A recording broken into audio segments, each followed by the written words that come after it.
Bonjour, nous sommes le 19 juin 2017. Je m'appelle Arnaud Dumoux, je suis théologien catholique. Nous sommes dans une série de vidéos d'œcuménisme, ça veut dire de dialogue entre chrétiens. Et voici Morgan Priest qui va se présenter. Prédicateur et artiste sur le net. On peut retrouver l'ensemble de mon œuvre sur morganpriest.com. Voilà, le thème d'aujourd'hui, ce sont les anges. Alors, je signale quand même que Morgan Priest est dans une démarche où il passe de l'évangélisme au catholicisme un peu, mais il va jouer vraiment le rôle d'un protestant évangélique par rapport à nos différences concernant les anges. Voilà, Morgan, si tu veux commencer peut-être. Alors donc, c'est vrai que moi, à l'époque, quand j'étais dans le protestantisme, tu sais, les anges, c'est un peu comme les saints, tu vois, fallait pas trop m'en parler. Tout à fait. Et donc, il n'était absolument pas question, non seulement qu'il y ait un ange gardien, puisque nous avons le Saint-Esprit qui vit en nous et avec nous, et il n'était pas question, donc, le Saint-Esprit, on part du principe que ça nous suffit largement, que nous n'avons pas besoin de plus que le Saint-Esprit, qui est aussi Dieu. Et puis, donc, il n'y a pas de communion donc, avec les anges non plus. Alors, par exemple, on voit dans Colossiens, en chapitre 2, verset 18, qu'il est question de ne pas se laisser berner par un culte aux anges. Dans une pensée protestante, il est question effectivement de lorsque il y a des icônes et des prières aux anges, de rendre un culte aux anges. Tout à fait. Et on avait expliqué, je crois, je peux tout de suite résoudre cette objection, que évidemment c'était un culte d'honneur et non pas d'adoration, puisqu'on adore que Dieu. D'ailleurs, dans l'Apocalypse, il y a un texte où Saint Jean se prosterne devant un ange et l'ange le relève tout de suite pour lui dire non. C'est ça, c'est dans l'Apocalypse, chapitre 19, verset 10. Tout à fait. Alors là, effectivement, on voit très bien que Jean se prosterne d'adoration, c'est très clairement écrit. Donc il lui dit bien, ne m'adore pas, on ne peut pas effectivement adorer un ange. C'est logique, quoi. Alors après, c'est vrai qu'il y a des textes qui peuvent quand même, sur lesquels finalement les protestants ne vont pas trop, tu sais, se heurter, parce que ça pourrait peut-être les faire réfléchir. Moi, je t'avoue que notamment l'année dernière, c'est des choses qui m'ont fait grandement réfléchir. Par exemple, on le voit dans Matthieu, chapitre 18, verset 10, quand Jésus parle des petits-enfants, tu sais. Oui, oui. Et il dit bien que leurs anges voient continuellement la face du Père, en fait. C'est-à-dire donc qu'ils vivent dans la gloire du Père perpétuellement. Donc, il est bien question que, en tout cas dans ce verset-là, que les enfants aient des anges. Absolument. Et d'ailleurs, il y a Saint Basile le Grand qui explique aussi très bien que tous les hommes, sans exception, ont des anges. Voilà. C'est à peu près ça. Et je te dirais, alors, pour que tu comprennes un petit peu comment fonctionne la théologie catholique, pour voir bien que quand un protestant dit « ce n'est pas biblique », ça marche chez les catholiques uniquement pour l'Assomption, l'Immaculée Conception de Marie. Mais évidemment, pour les anges, le problème c'est quand on veut essayer de reconstituer qui ils sont, leur histoire, on est coincé. Il y a des textes au début de la Genèse, d'après saint Augustin, le premier verset de la Genèse, pratiquement, c'est les anges. Dieu dit que la lumière soit et la lumière fut. Saint Augustin dit ce sont les anges. Tu vois ? Et Dieu sépara la lumière des ténèbres, il sépara les démons des anges. Très bien. Mais c'est pas clair. Et puis il y a ici ou là des textes. Par exemple, un texte où on voit l'ange qui s'accapare le nom de Lucifer. Je ne sais pas si tu te rappelles, c'est un texte d'Isaïe. Alors je te redonne la chose. Alors que le nom au départ, c'est le nom de Dieu. Hein. Par exemple, Ecclésiastique, ce nom est attribué à Dieu, qu'il est magnifique, entouré de son peuple, quand il sort de derrière le voile, comme l'étoile du matin, Lucifer, au milieu des nuages, comme la lune en son plein. Dieu. Oui, Jésus est appelé par 3 fois dans la Bible Lucifer. Tout à fait, parce que Lucifer, c'est le porte-lumière, c'est donc Vénus, c'est l'étoile du matin, toujours du côté du soleil levant.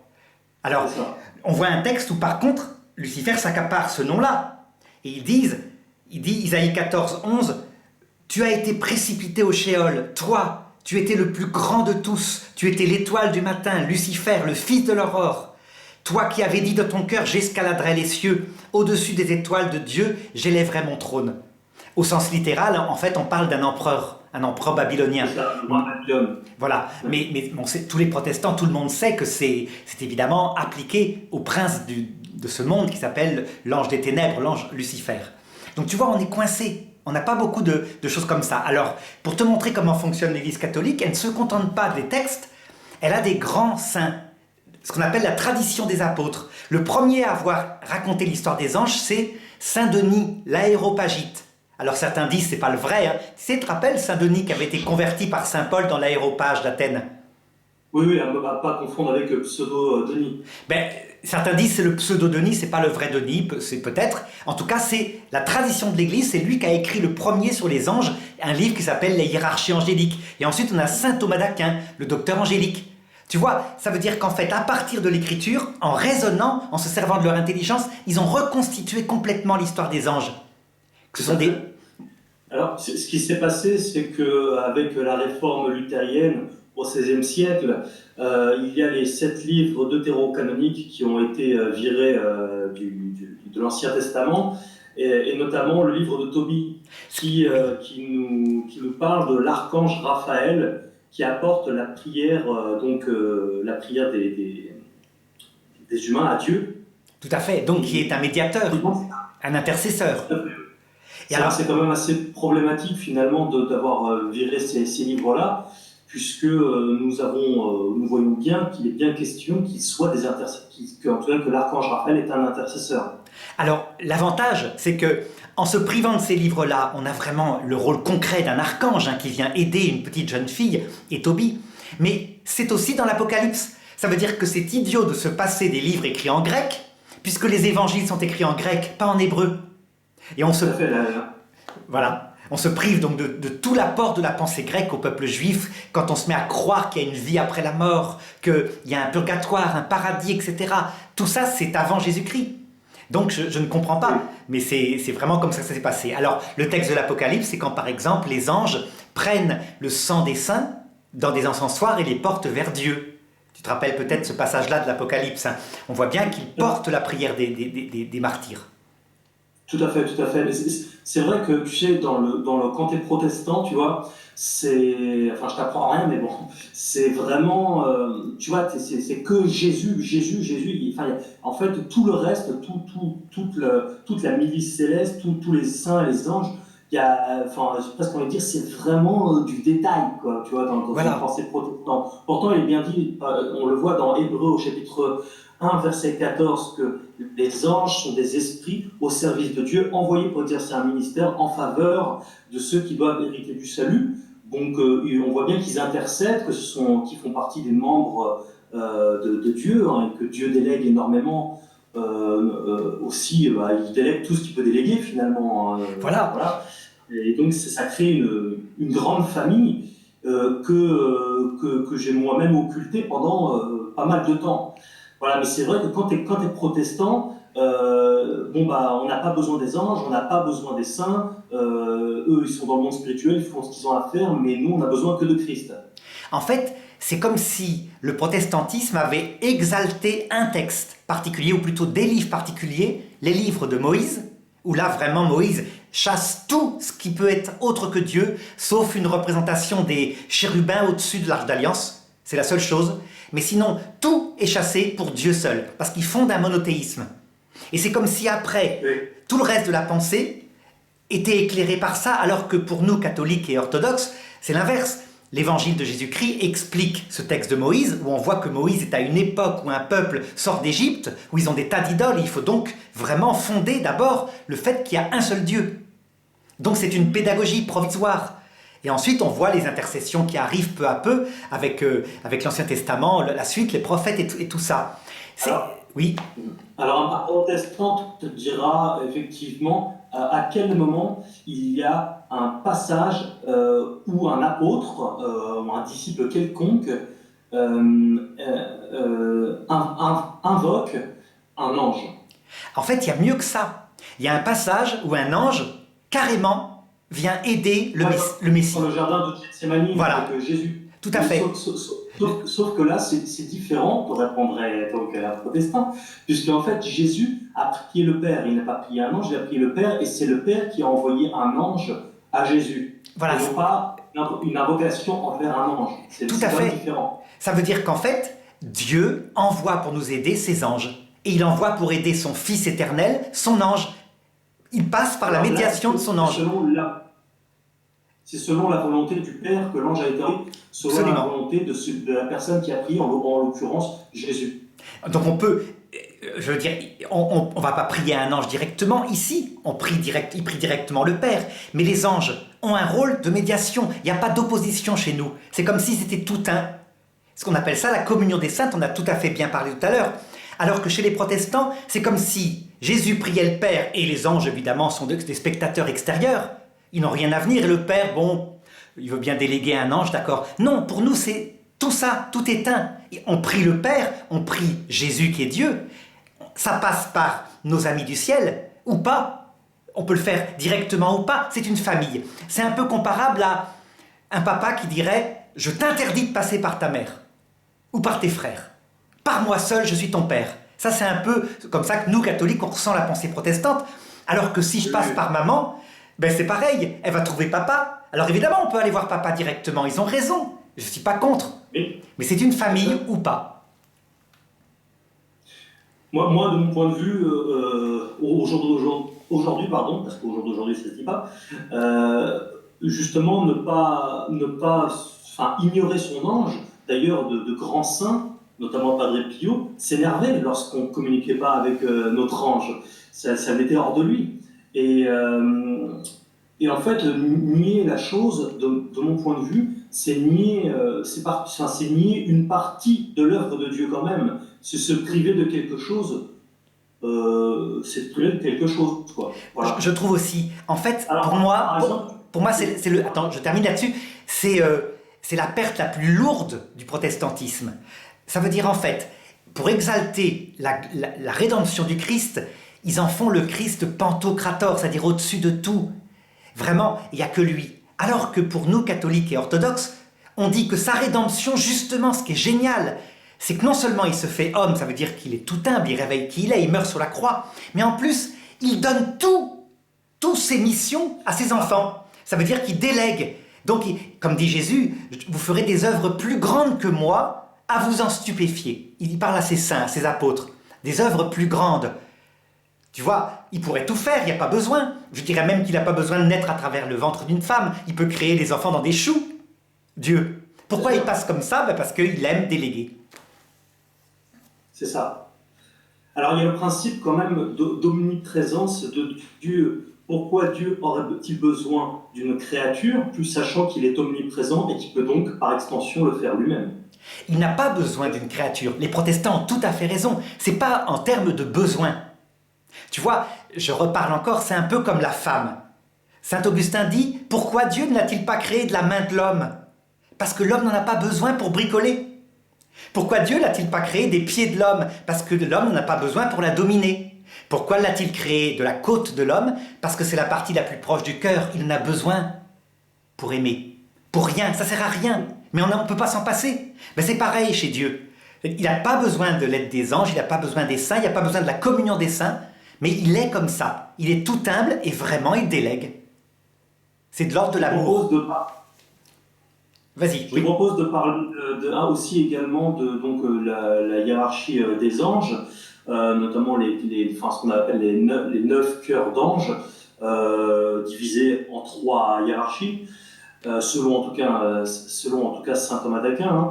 Et on voit par exemple, justement, on en parlait tout à l'heure du livre de Tobie, qu'il y a 7 archanges dans le livre de Tobie. Par contre, j'ai constaté que Gabriel est souvent appelé par les catholiques, dénommé comme un archange. Or, il est bien stipulé que c'est un ange. Alors, en fait, c'est ça qui est curieux. Dans les hiérarchies angéliques qui sont citées dans la Bible, mais personne ne les comprenait. Donc les noms, je peux les rappeler. Hein. Les chérubins, parce que Dieu est au-dessus des chérubins, qui veut dire la connaissance plénière de Dieu. Les séraphins, qui sont l'amour plénier de Dieu en hébreu. Les trônes, la puissance plénière de Dieu. Ils sont les anges les plus puissants. D'ailleurs, c'est vrai que chez les protestants, la majorité, en tout cas, peut-être pas tous, hein, bien sûr, mais la majorité pense que les archanges sont les anges les plus puissants. alors qu'en fait, ils sont tout en bas de la hiérarchie. Absolument. Et ça se comprend par l'histoire des anges. En réalité, si on résume, Dieu, à un moment donné, a révélé aux anges qu'ils pourraient le voir face à face. Mais que, c'est l'évangile, on ne peut pas voir Dieu sans mourir à soi-même. Le plus petit devient le plus grand. Or, les anges sont hyper intelligents. Ce sont des ingénieurs de haut niveau. Ils ont présidé à l'évolution, aux constantes de la matière, tu vois. Et du coup, dans leur intelligence immédiate, ils ont saisi que l'homme et la femme dont ils avaient déjà le plan. Ce que je te raconte là, d'après l'Église, ça se passe au début de la création. Donc, Attends, juste une chose qu'on comprenne bien, parce que, que tout le monde comprenne bien. Dieu crée la matière, Dieu a tout créé. Il a créé la matière, les choses, oui. Et ensuite, ce sont les anges qui, à partir de cette matière-là, ont organisé le monde. C'est bien ça. Alors voilà, toujours à cause du principe de subsidiarité. Dieu ne fait lui-même que ce qu'il doit faire lui-même. C'est-à-dire deux choses, voilà. Créer les êtres. Donc, le seul à pouvoir créer à partir de rien, on est d'accord, c'est Dieu. C'est Dieu, que tout le monde comprenne bien dans la pensée catholique. Le seul à pouvoir créer à partir de rien, c'est Dieu, mais que une fois qu'il a créé quelque chose, on pense donc la matière, les anges peuvent se mettre en activité et donc œuvrer. L'organiser. À partir du moment où la matière est là, qu'elle elle est sortie du néant, ils organisent. De même, quand Dieu crée les esprits, lui seul crée les esprits, les anges peuvent les aider à s'éduquer. Donc travailler avec Dieu à leur croissance spirituelle, intellectuelle et tout ça. Mais tu vois, c'est une délégation de Dieu. Il est vrai que le seul créateur, c'est Dieu, donc Dieu seul est adoré de latrie. Les anges, par contre, on les honore parce qu'on leur doit beaucoup de choses. Ils ont construit comme des ingénieurs. Et alors, à un moment donné, ces ingénieurs de haut niveau, quand ils ont compris qu'en fait, la royauté était au plus petit, ils ont saisi tout de suite que, parmi les créatures, les humains, qui ne sont pas très intelligents, mais surtout les femmes, pas parce qu'elles ne sont pas très intelligentes, parce qu'elles sont plus portées à l'humilité, à l'amour. Tu vois ? Hommes et femmes, on n'est pas très intelligents par rapport à un ange, mais les femmes particulièrement portées, parce qu'elles sont mères à l'humilité et à l'amour, ils ont saisi que forcément, il y en aurait quelques-unes qui seraient les reines du cœur de Dieu. Reines du cœur de Dieu, ça veut dire qui seraient les plus grandes.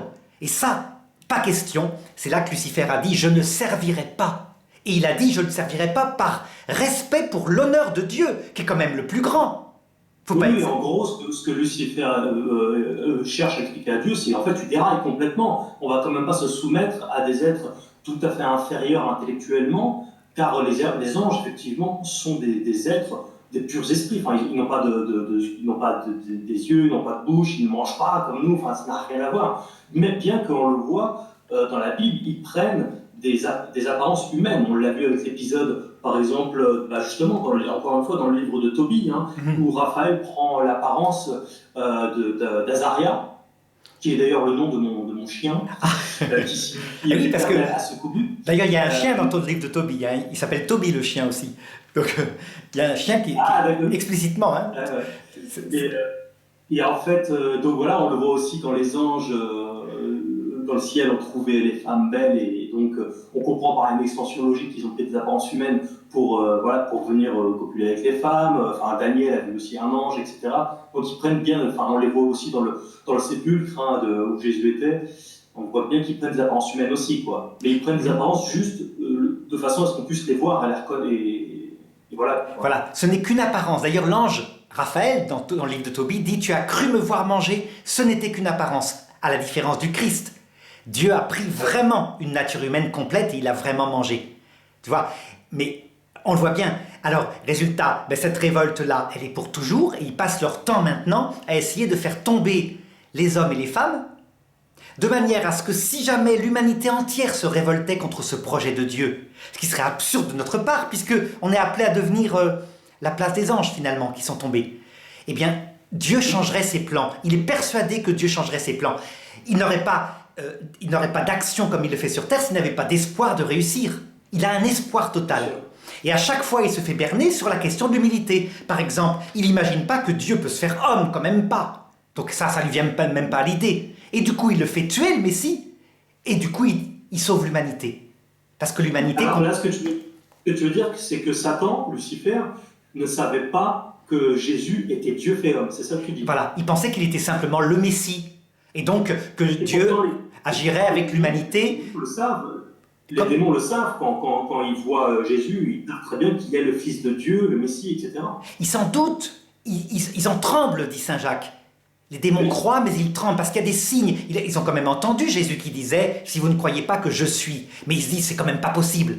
Et donc, à un moment donné, Saint Paul commente en disant « Jamais ils n'auraient fait crucifier le Messie de gloire s'ils avaient su qu'il était Dieu. Jamais. » Et c'est logique, parce que, tu vois, les démons, malgré tout, respectent Dieu, ils veulent le voir face à face. Ils exigent de le voir face à face. Juste une chose, s'il y a bien quelqu'un qui connaît la Bible et bien plus que ça, c'est bien Lucifer. Par exemple, on voit dans toutes les prophéties, par exemple, ils ont percé mes mains et mes pieds, on voit dans le psaume. Donc ils savaient très bien que le Messie, le sauveur du monde, se ferait crucifier. Il le savait, donc il l'a provoqué, mais il croyait. Sans doute peut-être à cause d'une parole de Jésus, qui peut-être l'a piégé. Tu te rappelles la parabole des vignerons homicides ? Oui. Ils tuant le fils. C'est l'héritier, nous aurons l'héritage. Et Jésus dit, que fera à ce moment-là le maître de la vigne, autrement dit le Père ? Eh bien, il les fera périr misérablement et il donnera leur vigne à d'autres qui leur feront porter leurs fruits. Et le démon s'est dit, ça va être comme au déluge. Il va craquer, il va détruire l'humanité, Dieu. Ce projet est absurde. Et malheureusement, il s'est fait piéger. Tu vois, ça avait changé. Ça veut dire que Dieu se comportait dans le déluge durement parce que l'homme était dur et il s'est comporté avec Jésus avec beaucoup d'humilité pour révéler le cœur du Père. Et c'était pas la même époque. Et il s'est fait piéger. Voilà. Donc on en est à la conclusion que Lucifer ne savait pas que Jésus était Dieu. Certainement, il ne savait pas. Il s'en doutait, il en avait la crainte, mais il ne le savait pas. Il n'a pas pensé que ça irait jusque-là. En fait, le gros problème de Lucifer, c'est qu'il croit que Dieu peut changer d'avis, alors que Dieu est, dans sa Trinité, humilité. Il ne peut pas changer d'avis, il est comme ça. Personne ne peut voir Dieu sans devenir tout humble. C'est l'erreur. Il y a un épisode avec Moïse où il change d'avis. Il change d'avis sur des points comme ça par rapport à nous, mais dans son essence. Est-ce que Dieu pourrait tout d'un coup dire « Je donne la vision béatifique à des gens orgueilleux » Impossible, parce que Dieu est, dans son essence, dans le rapport du Père et du Fils au Saint-Esprit, infinie humilité, infini amour. Donc il ne faudrait plus qu'il soit Dieu. Oui. Voilà. Alors donc on en était à la hiérarchie des anges. En number one, on a les chérubins, les séraphins, les trônes. Alors saint Thomas dit, c'est 3 cœurs d'anges, même s'il n'a pas tout à fait le même ordre. Hein. Lui, il pense que les séraphins sont au-dessus, mais peu importe. Ces 3 cœurs d'anges, dans ce travail du début que les anges devaient faire, sont un peu comme les ministres de Dieu. Ils sont les plus intelligents, ils comprennent les projets de Dieu, et ils communiquent le plan général aux 3 cœurs suivants qui sont un peu les ingénieurs de Dieu, les préfets. Donc ils sont les puissances, les dominations et les vertus, qui eux vont... C'est ce qu'on retrouve dans Éphésiens. Absolument. Où Paul, effectivement, nous parle de la chose. N'avons pas à lutter contre la chair et le sang, mais contre les dominations, contre les autorités, contre le prince de ce monde. Là, est-ce qu'il fait référence... alors là, du point de vue protestant, il fait référence non pas à une hiérarchie d'anges célestes, de bons anges, il fait référence à une hiérarchie d'anges rebelles. Les protestants ont raison. Ce sont des dominations, des puissances et des vertus déchues, qui sont tombées. Mais dans leur nouvelle armée, où ils luttent contre Dieu, Jésus le dit, ils sont organisés. Ils se détestent les uns les autres, ce sont des orgueilleux, mais ils s'organisent. Donc une armée divisée contre elle-même n'aurait pas de force. Donc les démons sont organisés et ils gardent la même hiérarchie avec au sommet l'un des plus grands chérubins qui s'appelait Lucifer, le porte-lumière, qui est le premier à s'être révolté. Donc cette deuxième hiérarchie d'anges, on parle bien des anges déchus. On parle des anges déchus, parce que la hiérarchie nouvelle des anges qui sont bons, qui sont avec Dieu, est complètement transformée. Elle n'est plus fondée sur la puissance intellectuelle, mais sur autre chose. Et c'est pour ça que, ce que tu te posais tout à l'heure comme question, pourquoi est-ce qu'un simple archange, puisque les 3 derniers cœurs d'anges sont donc les princes, qui s'occupent des espèces animales, mais aussi des nations. Chaque nation a un prince. Les archanges, qui annoncent les grandes nouvelles, et les anges gardiens, qui s'occupent de nous individuellement. Pourquoi c'est un simple archange, Michael, qui a pu faire tomber le chérubin supérieur Lucifer? Parce que simplement, Dès qu'il a accepté Dieu en disant « Moi, Dieu, c'est Dieu, je lui obéis, je ne comprends rien mais je lui obéis », aussitôt, il a vu Dieu face à face et il a pu dire à Lucifer ses vérités. Il lui a dit ceci. Alors, justement, Michael, ça veut dire qui est comme Dieu. Voilà. D'ailleurs, c'est ce qu'il lui a dit. Qui est comme Dieu pour lui dire ce qu'il a à faire? Lucifer prétend se révolter contre Dieu, non pas par mépris de Dieu, mais pour amour, Oui. par l'honneur de Dieu. Vraiment. C'est ça. En fait, en réalité, c'est qu'il sait très bien qu'il va perdre sa place de premier. Bien, c'est ce que lui a dit Michael. Qui est comme Dieu pour que toi, tu te révoltes contre lui? C'est ta place de premier que tu veux garder. Et tu vois, le glaive de Michel, c'est ça. C'est simplement cette parole de vérité. Ce sont des purs esprits, donc ils combattent avec des idées, eux. Oui. Alors, juste pour la référence, des principautés, etc., c'est Éphésiens 6,12 pour ceux qui veulent vérifier chez eux. Et donc, on arrive à cette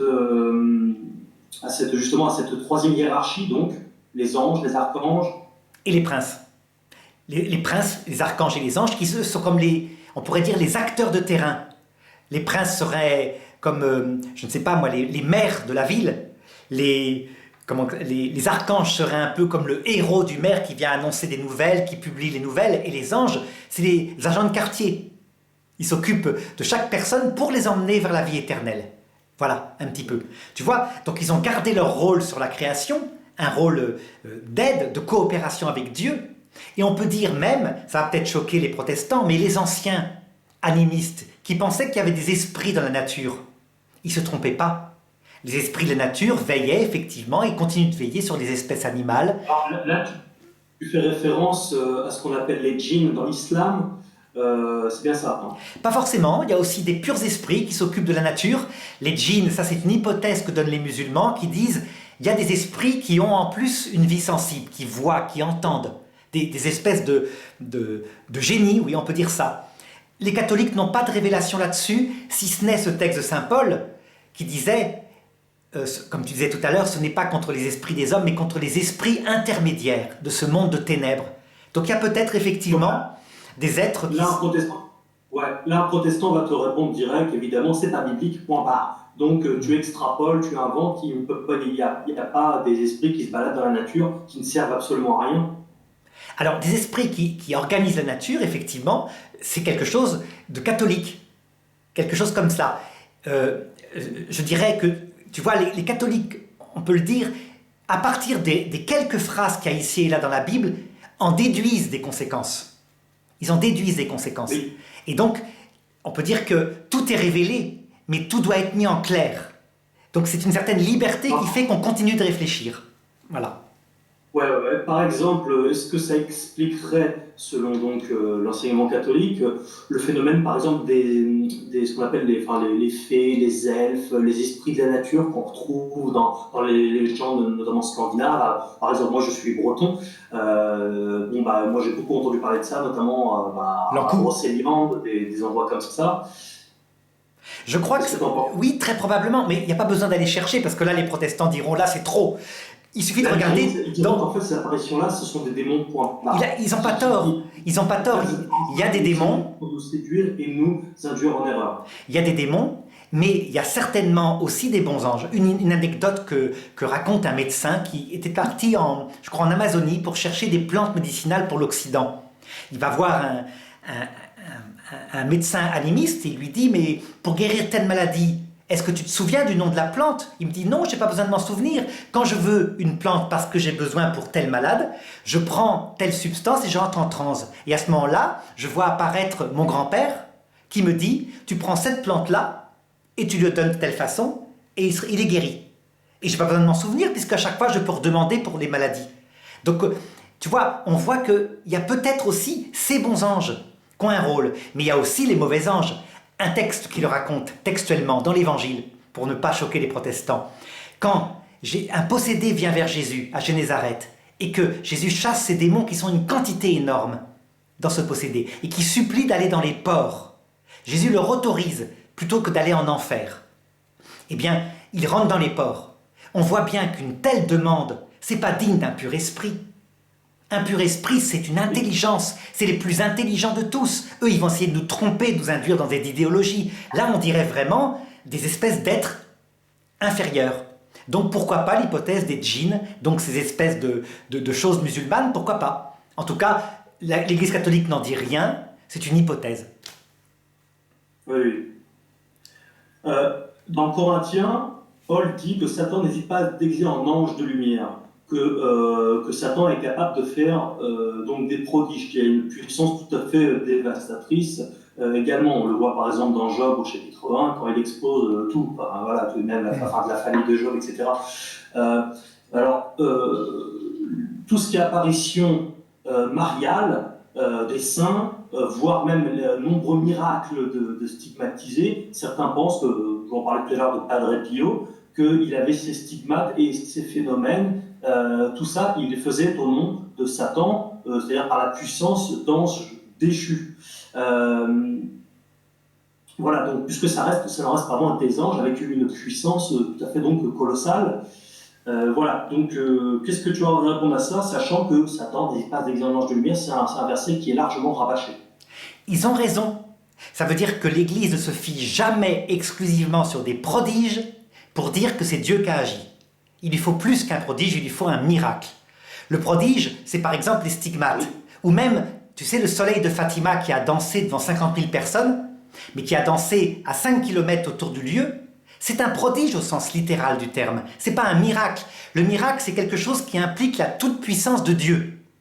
Donc qui implique, par exemple, de ressusciter un mort, mais pas seulement un mort qui vient de mourir il y a 3 minutes, hein. Ça, les médecins le font maintenant. Non, un squelette. Voilà, là ça peut être que Dieu seul. Et on voit par exemple... Comment ? D'ailleurs, il est dit dans l'Apocalypse que Satan, par la puissance de Satan, il y a une résurrection aussi. Il y a une résurrection. Alors, attention, il peut réanimer quelqu'un qui vient de mourir, mais une fois que le cerveau est détruit, que des millions de connexions sont détruites, il n'en a pas le pouvoir, il n'est pas Dieu, il n'est pas tout-puissant. Donc, il y a des choses qu'il ne peut pas faire. Mais les prodiges, ça veut dire tout ce que la nature pourrait faire en l'accélérant, ça, il y arrive. Je vais te donner un exemple, tu vas comprendre tout de suite. Imagine que je me soulève à 30 cm du sol maintenant. Pour toi, c'est un miracle ou un prodige ?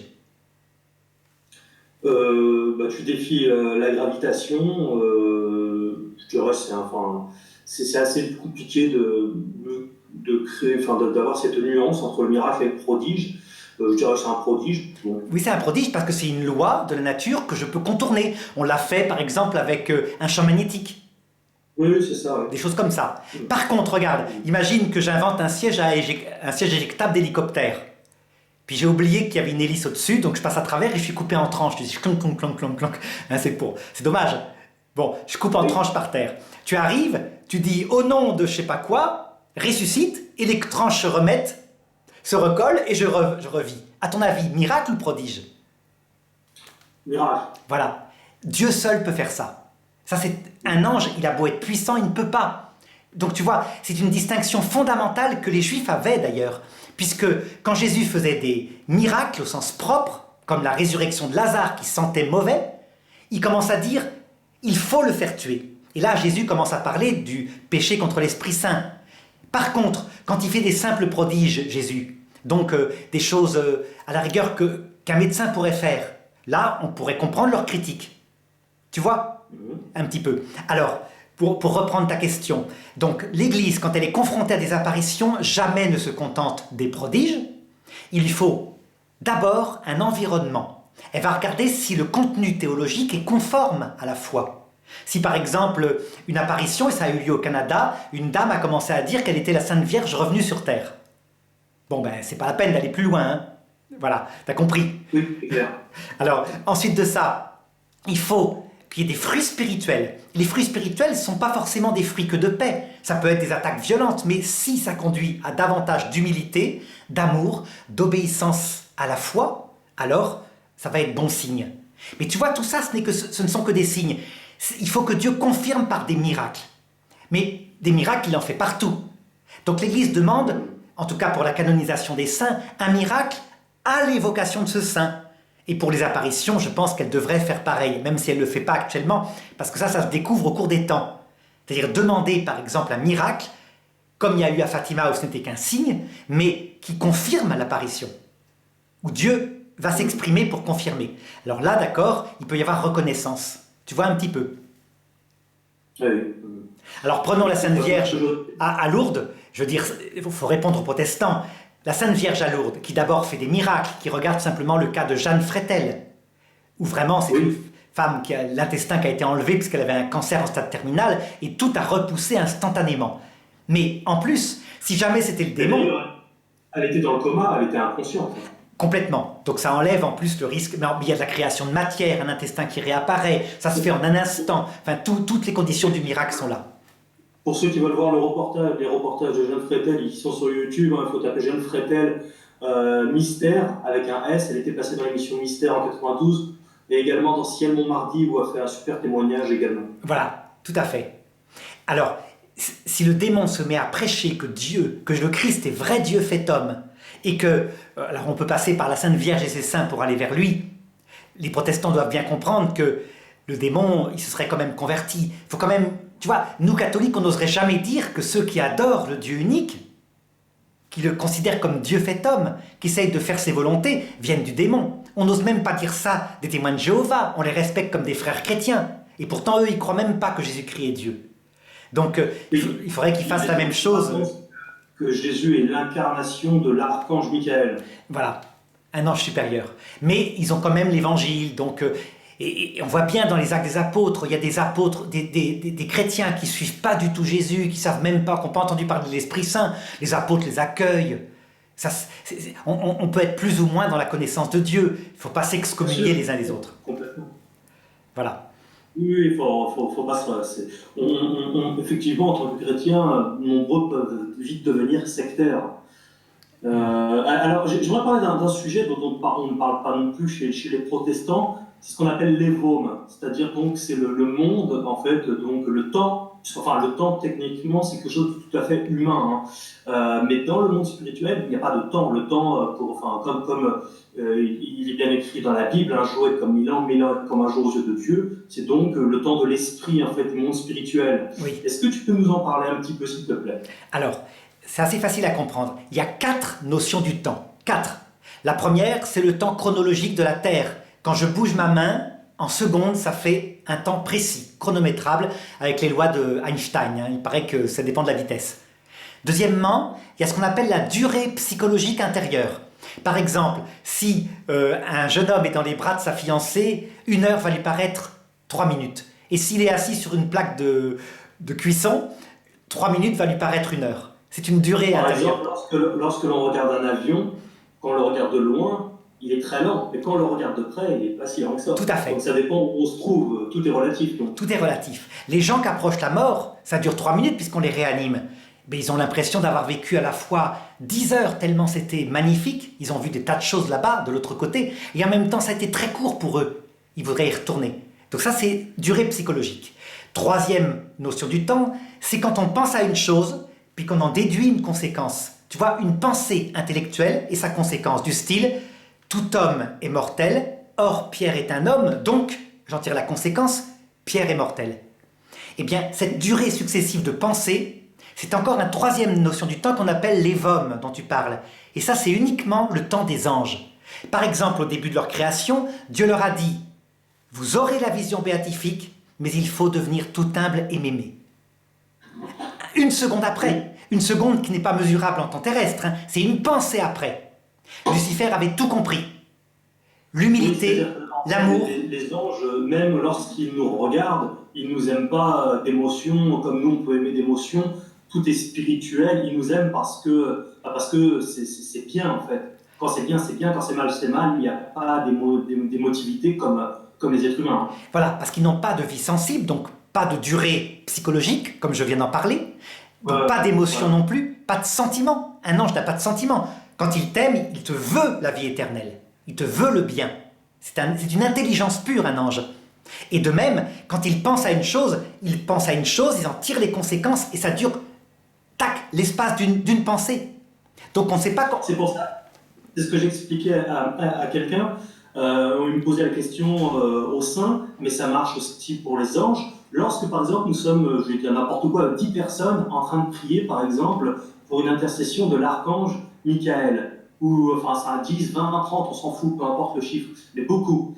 Et cette personne-là avait une réflexion tout à fait protestante que seul Dieu était omniprésent. Donc, un archange, lui, il n'est pas omniprésent. Il ne peut pas être à plusieurs endroits en même temps. Alors d'abord, Tu les vois? anges n'ont pas d'endroit, ils n'ont pas de corps. Donc C'est ça. quand on dit qu'ils sont dans un lieu, ça veut dire qu'ils agissent sur quelque chose. Mais ils n'ont pas d'endroit. Donc pour un ange, traverser l'univers, une planète à 1000 milliards d'années-lumière, c'est le temps d'une pensée, puisqu'il n'y a pas de lieu. À la différence de nous, hein, qui avons un corps, donc on a un lieu. D'autre part, regarde, il y a deux choses. Les anges qui voient Dieu face à face, c'est comme les saints qui voient Dieu face à face. Dieu leur donne de sa puissance à lui. C'est pour ça que les catholiques disent que la Vierge Marie, à l'heure de la mort, est présente pour tous ceux qui l'ont appelée. Or, il y a des milliers de personnes qui meurent chaque seconde. Elle n'est pas Dieu, Voilà. mais Dieu la revêt de son pouvoir. Il y a d'autre part les démons. Les démons, eux, ils ont simplement leur puissance naturelle.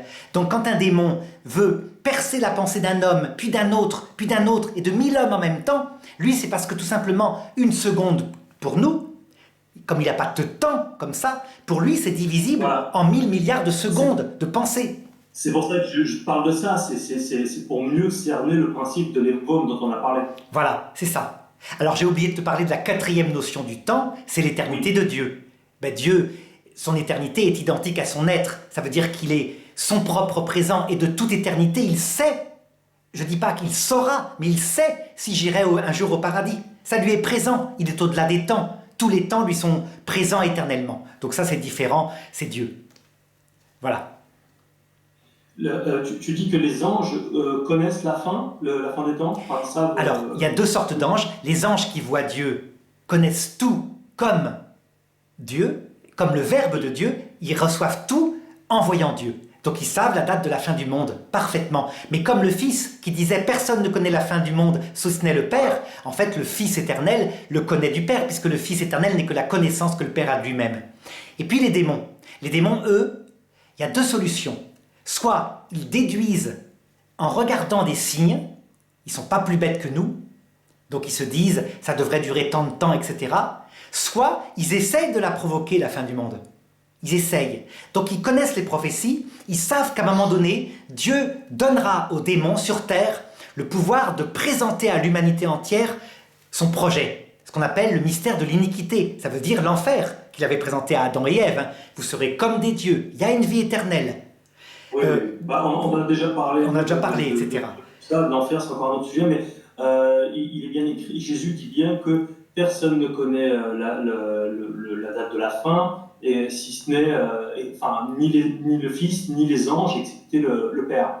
En fait, ça veut dire que le Fils, Le Père Saint, pardon. Oui. le Fils ne la connaît que parce que le Père la lui révèle. Puisque le Fils est la connaissance que le Père a de lui-même. Mais bien sûr que Jésus, comme Dieu, connaît la date de la fin du monde. Mais il la connaît, tu vois, par le Père. Jésus va dire sans arrêt, je ne connais rien de moi-même. Tout ce que je connais, je le connais du Père. Il est la connaissance que le Père a de lui-même. Donc c'est logique.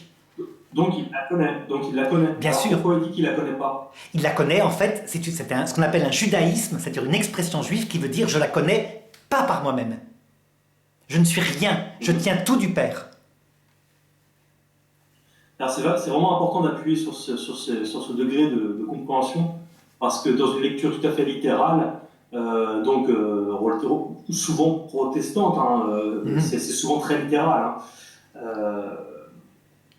on ne comprend pas ça comme ça. Mais c'est-à-dire que les protestants, quand même, ils ont la même foi que nous. Ils disent que Jésus-Christ est Dieu, né de Dieu, éternel. Donc Dieu ne peut pas apprendre quelque chose. Dieu est immuable. Dieu est l'éternité. Donc logiquement, le Verbe connaît tout. Alors, ils traduiront peut-être en disant c'est son humanité, sa nature humaine qui apprend ça par sa divinité. Ils n'ont pas tort, c'est tout à fait vrai. Mais je crois que là, c'est carrément Jésus qui veut dire par là je ne connais que par le Père.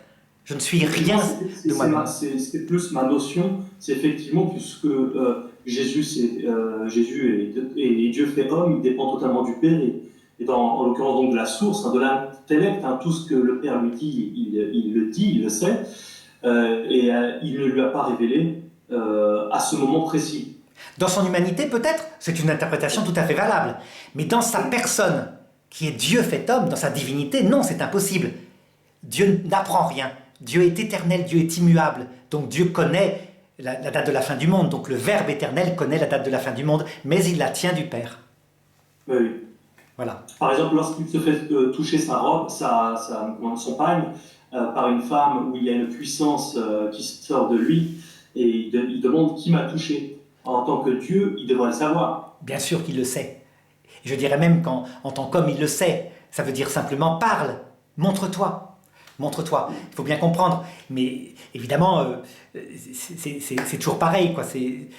Là-dessus, on se rejoint, je crois, protestants et catholiques. Il n'y a pas de problème.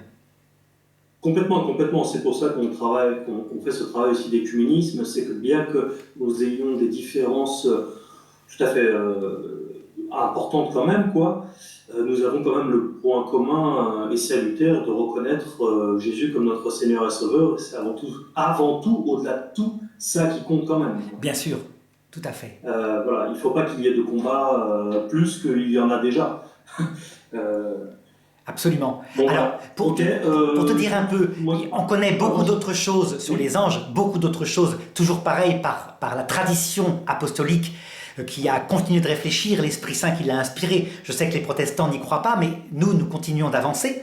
Et d'autre part, comment dirais-je, nous avons aussi le magistère. Le magistère, ça veut dire le troisième canal de notre révélation, qui est quand le pape tranche pour dire ceci est vrai, ceci, telle opinion de théologien est fausse. Oui, le magistère d'infaillibilité que nous avons donc évoqué à la vidéo dernière. Tout à fait. Eh bien, le magistère, sur les anges, n'a pas dit grand-chose, si ce n'est qu'ils ont été créés en même temps que la matière, ça c'est un dogme du Moyen-Âge, qui sont des purs esprits, que certains se sont révoltés par orgueil, et qui passent leur temps. Alors, non.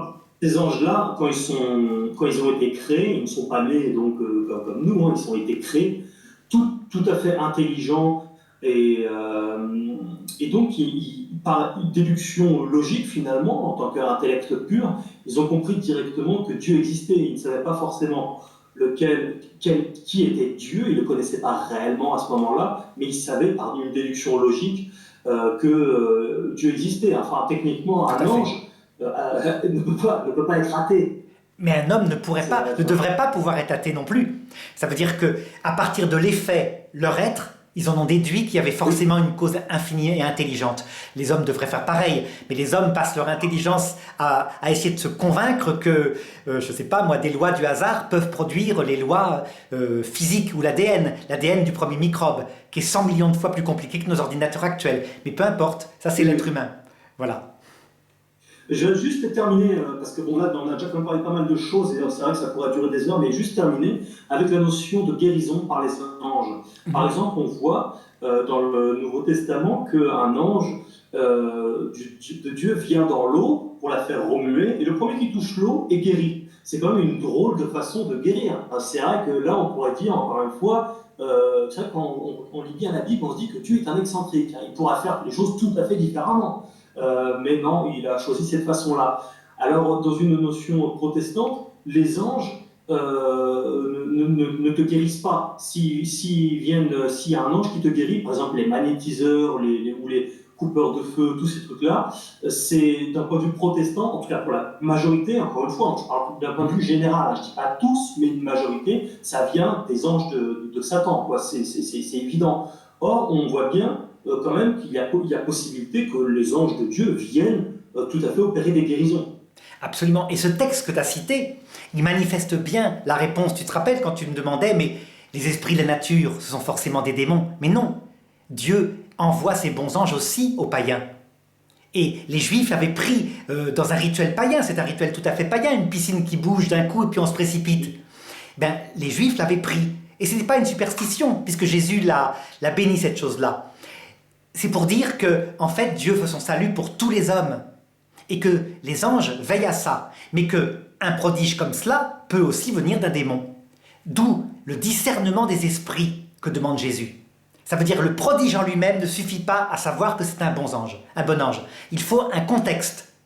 Un ange qui te prêcherait l'égoïsme, l'orgueil, le fait que tu as une mission puissante, que tu es le héros du phénix de ces bois, c'est sûrement un démon. Voilà comment on le reconnaît.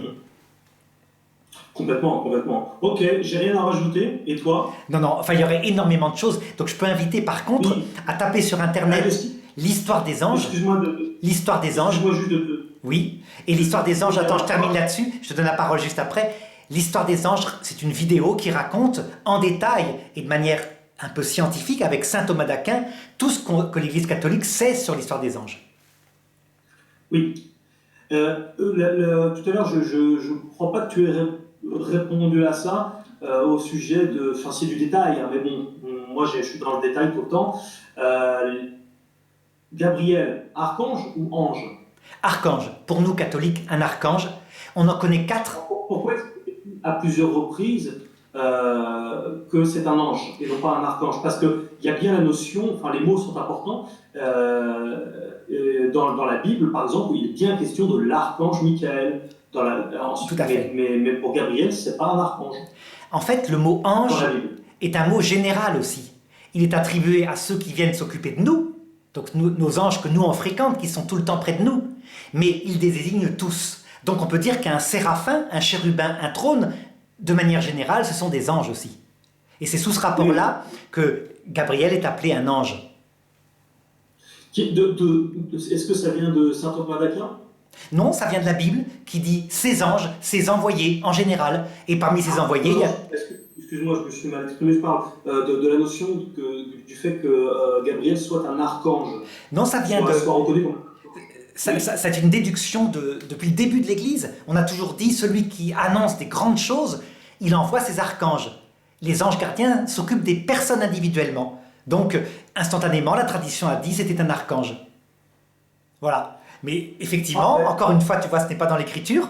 Donc, ça prouve bien la liberté du raisonnement qu'ont les catholiques, enfin l'Église fondée par les apôtres au départ. Voilà.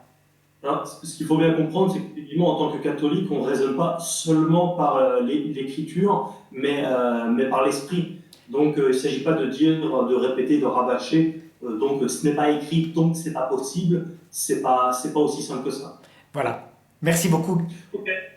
Voilà. Merci à toi. Pensez à vous abonner à notre chaîne YouTube. Et merci pour vos messages de soutien. À bientôt. Au revoir. Ciao.